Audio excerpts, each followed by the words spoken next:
When you sleep, your body rests, but your spirit never does. Something far important and deeper is set in motion, not in the muscles or the brainwaves as neurologists usually test using their machines, but in the unseen part of you that remains awake in ways the mind or the said EEG machines can't track. Carl Jung believed that dreams were not meaningless hallucinations or psychological noise, but sacred events in the life of the soul. He saw them as spiritual encounters, not only with the hidden parts of yourself, but with layers of reality that stretch beyond waking consciousness. You're here because something in you already knows this. You've felt the shift, the silence inside the dream that says more than any waking thought. You've woken up with a feeling you couldn't explain, a memory you couldn't place, or a sense that you had been somewhere real. This isn't confusion, it's contact. Your spirit is active during sleep, receiving, releasing, remembering. Carl Jung's work points toward a sacred dimension of dreaming, not metaphorical, not symbolic alone, but experiential. Your dreams are part of your spiritual path, not an escape from life, but a return to what life really is beneath the surface. This is what happens to your spirit in a dream. 1. Your ego dies temporarily. During sleep, the conscious structure that defines your daily identity begins to dissolve. The part of you that says, "I am," with its routines, preferences, and fears, no longer maintains control. Jung referred to this breakdown as a temporary collapse of the ego, a necessary dissolution that makes space for something older and deeper to emerge. In that pause, your awareness is no longer filtered through self-definition. In this state, your identity as you know it, your name, your past, your story, has no relevance. What remains is the self, the spiritual core that is always present, but often buried. The moment this surface layer collapses, your inner being is exposed, unfiltered and uninterrupted. And from that space, perception begins to shift. Many think of sleep as escape, but Jung saw it differently. He believed the collapse of ego in dreams is not passive, but powerful. It is the beginning of renewal. Without the ego directing attention, your spirit reorders itself in preparation for deeper growth. That isn't a pause, that is rebirth. 2. You enter the realm of archetypes. Once the ego steps aside, your spirit begins to move through a field that Jung called the collective unconscious, a dimension that holds the symbolic structures common to all of humanity. Here, you are no longer dreaming from memory. You are encountering forms that carry weight across centuries. The figures you meet, the lover, the shadow, the wise old man, the beast, are not invented by your mind. They are blueprints your spirit already carries. Each of these archetypes holds a truth about who you are and what you're becoming. They appear because they already live within you, waiting to be acknowledged. They are ancient presences, not tied to your personal memories, but to the universal human journey. When one of them shows up in a dream, it is not to entertain or confuse.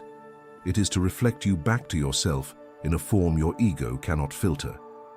When you dream of a wise figure or a threatening shadow, you are not creating fiction. You are meeting an aspect of human experience that exists beyond your personal history.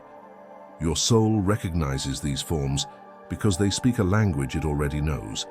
They reveal your position in a story much older than your lifetime. Every encounter is not a message from the brain, but a contact point with the architecture of the soul. This realm doesn't reflect personal history. It reflects universal design. The symbols are ancient because your spirit is older than you remember. In dreams, you step into these forms to experience yourself beyond your current story. And each time something in you shifts to become more whole. 3. Your spirit begins shadow work. Automatically, every day you hide parts of yourself, pain that was never voiced, desires that were never honored, fears that were never held with kindness. These fragments do not disappear, they wait. In the stillness of dreaming, your spirit begins the work you avoid while awake. The dream brings the wound to the surface so that your deeper self can finally address it. Jung believed the dream space was where shadow work begins on its own, without strategy or permission. Nightmares are often the first sign. They are not punishments, they are exposures, and your soul trying to purge poison. The parts of you that are hidden during the day The fears, the impulses, the wounds emerge in the form of symbols or events. You may feel discomfort, but this is not suffering without purpose. It is your spirit revealing what needs to be processed, healed, or removed. The pain you avoid becomes the image you must see. This process is not forced, it's automatic. The soul seeks balance, and in the silence of sleep, it brings suppressed emotion to the surface so that integration can begin. Your deepest healing doesn't start in conversation. It starts in the dream you didn't ask for, but absolutely needed to face. 4. You reconnect with forgotten selves. Not every figure in your dream is someone else. Sometimes you are meeting yourself, your younger self, your unexpressed self, or a self that never had space to speak. These encounters are not illusions, they are restorations. Jung saw the psyche as a layered structure, and dreams allow you to step into those layers directly. A childhood version of you may appear, not to remind you of a moment, but to reconnect you with a need that was left unmet. At other times, the identity you carry in a dream may not match your current life at all. It may reflect a version of your spirit, shaped in a different time or plane of existence. These fragments are not decoration. They are invitations to remember. What returns in dreams is not always memory. It is essence. You're being shown what parts of your spirit still live, still wait, and still want to be known. When those selves come forward, your task is not to analyze but to receive. 5. You receive instructions from the self. Dreams are not random stories. They are structured communications from the self, the highest organizing center of the psyche. Carl Jung viewed each symbol, each setting, each event in a dream as meaningful. But beyond meaning, he saw direction. A dream is not just a reflection. It is a message, or even more truly, a command. Fix this, face this, find this. The self uses the language of image because image bypasses resistance. A broken bridge, a locked door, a recurring figure. These are not puzzles. They are instructions. They say, here is what you must restore. Here is what you must enter. Here is who you must face. Your spirit does not speak in sentences. It speaks in symbols that carry direct knowledge. The dreams that linger, the ones you can't forget, often hold the most potent directives. They don't fade because your spirit continues to carry what was shown. Jung saw this as divine architecture, not in a religious sense, but in the sense of something deeply ordered and intentionally offered by the source within you. 6. You rehearse alternate realities. Some dreams present versions of your life that never happened, or haven't yet. In them, you may live a different outcome, choose a different path, or take on an identity that does not match your current one. This is not fantasy, this is rehearsal. Your spirit uses dreams to experience what cannot be tested during the day. In dreams, your spirit is not fixed to one path, it explores. You may find yourself in places you've never seen, speaking to people you've never met, or living through events that never happened. These are not illusions, they are explorations. Your spirit rehearses what could be, what could have been, and what might still unfold. These simulations are not meaningless. They reveal possibilities. They test your emotional response. They show you what is still unintegrated.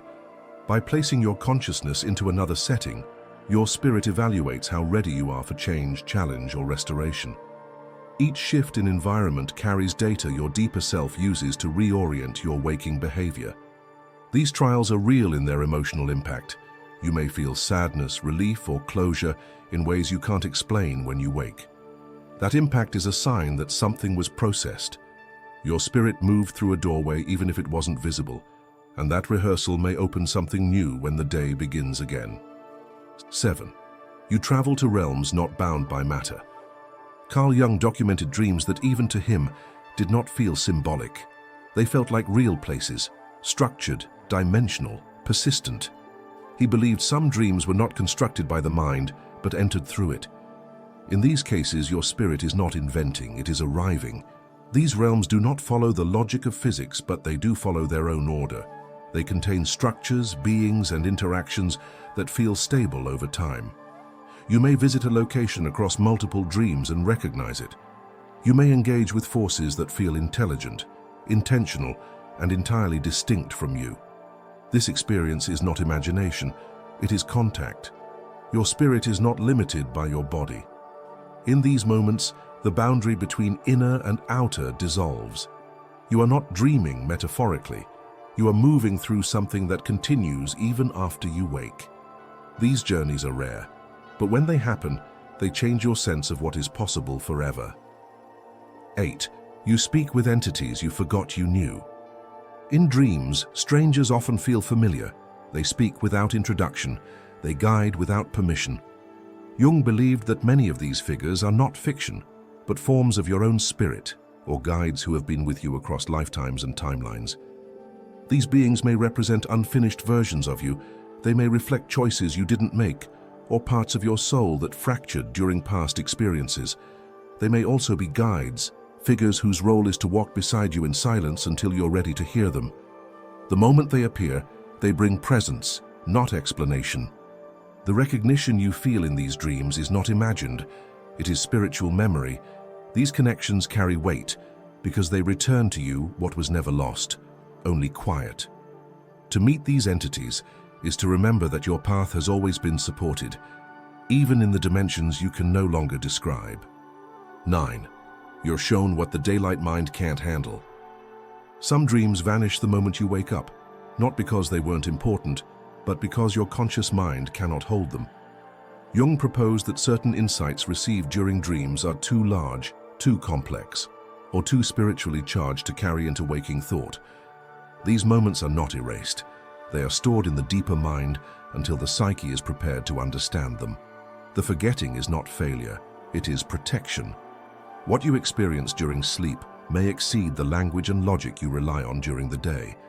The knowledge remains, but the access must wait.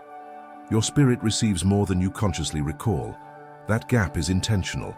It ensures that what you're shown does not overwhelm what you currently live. The content returns in flashes, emotions, or future dreams. And when the time is right, what was hidden becomes exactly what you needed to see. If you have made it this far, let us know what you think in the comment section below.